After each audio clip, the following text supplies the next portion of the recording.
ham xonadoningizda shunaqa oqchipon router turgan bo'lsa, albatta qo'shimcha yaxshi router ulab olishni maslahat beramiz. Videoni oxirigacha ko'ringlar. Hozir ikkita routerda internet lokal tarmog'ini sizlarga tekshirib beraman. Mana Ravshan bu routerga ulangan. Hozir biz speed test saytiga kiramiz sizlar bilan.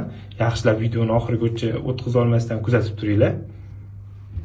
Mana hozir Ravshan routerida internet ishlash tezligini ko'rasizlar.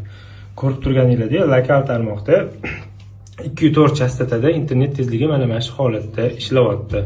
Ana endi sizlar bilan hozir nastroykaga kiramiz. TP-Link routerini chastotasiga o'tamiz.